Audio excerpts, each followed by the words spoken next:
வணக்கம். நான் உங்கள் குபேர ஜோதிடர். நம்ம இன்னைக்கு இந்த காணொளியில என்ன பார்க்க போறோம் அப்படின்னா, மீன ராசிக்கு 2026 எப்படி இருக்குங்கிறத பத்தி தான் இந்த காணொளி நம்ம பார்க்கிறோம்.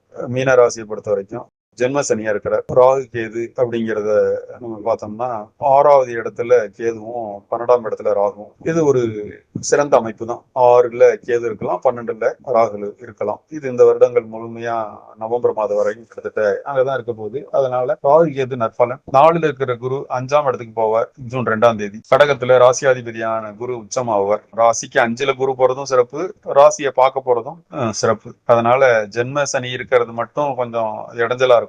ஆனால் அந்த நேரத்துல அந்த இடத்துக்குரிய குரு உச்சமாகுவார் அப்படிங்கிறது குருவோட பார்வை பெறார் சனீஸ்வரர்ங்கிறதுனால அப்படியே உழைப்பு பயனுள்ளதா மாறுறது அதிக வாய்ப்பு இருக்குது. அதனால ஜென்ம சனியை தாண்டி குரு வலிமை பெறதுனால கோச்சாரத்துல குருவோட பார்வை சனீஸ்வரர் கிடைக்கிறதுனால குருவோட மனையில இருக்கிறதுனால ஜென்ம சனியே பொங்கு சனியா மாறிக்கிறதுக்கு தான் இவங்களுக்கு அதிக வாய்ப்பா இருக்குது. அதனால சனி பயிற்சி சனீஸ்வரரை குரு பாத்துறாரு. சனி குருவோட வீட்டுல இருக்கிறதுனால இது ஜென்ம சனியா வேலை செய்யாது, பொங்கு சனியா தான் வேலை செய்யும். அதனால இந்த காலங்கள் மீன ராசியை பொறுத்த வரைக்கும் ஒரு பொற்காலம் அப்படின்னு தான் சொல்லணும். ஏன்னா ராசியாதிபதியை உச்சமாயிடுறதுனால ராசிக்கு 5ல் இருக்கிறதுனால இந்த வருடங்கள் அவங்களுக்கு சிறப்பான பலன்கள் தான் நடக்கும். ஆனாலும் சனீஸ்வரர் ஜென்ம சனியா இருக்குங்கிறதுனால ஹெல்த்தை கொஞ்சம் பாத்துக்கணும். கௌரவத்துக்கு கொஞ்சம் இடைஞ்சல் வர்றதுக்கான வாய்ப்புகள் வந்தாலும் சரியாகிவிடும். ஜென்ம சனி இருக்கிறதுனால அதிகமா தூக்கம் வரலாம், கெட்ட பெயர் அவ பெயர்லாம் வந்தாலும் அது குருவோட பார்வையிலையும் குருவோட மனையிலையும் இருக்குங்கிறதுனால அது நற்பலன்களா மாறிக்குங்கிறதுல மாற்று கருத்து இருக்க முடியாது. அதனால 2026 பொறுத்த வரைக்கும் மீன ராசியை பொறுத்த வரைக்கும்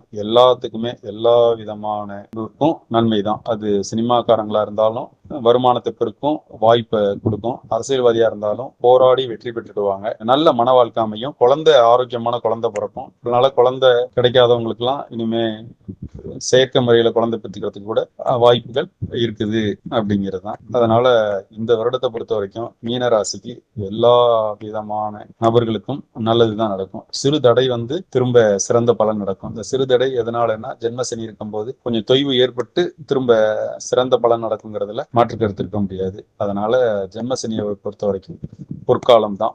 அதனால அதான் சனீஸ்வரருக்கு குரு பார்வை இருக்கிறதுனாலையும் குருவோட மனையில சனீஸ்வரர் இருக்கிறதுனாலையும் அது சிறந்த காலமா தான் இருக்க போகுதுங்கிறது தான். அதனால வெற்றி மேல வெற்றி கிடைக்குங்கிறதுல மாற்று கருத்து இருக்க முடியாது. நீங்க சிறப்பா வரணும்னு வாழ்த்துறேன், விரும்புறேன். நன்றி, வணக்கம்.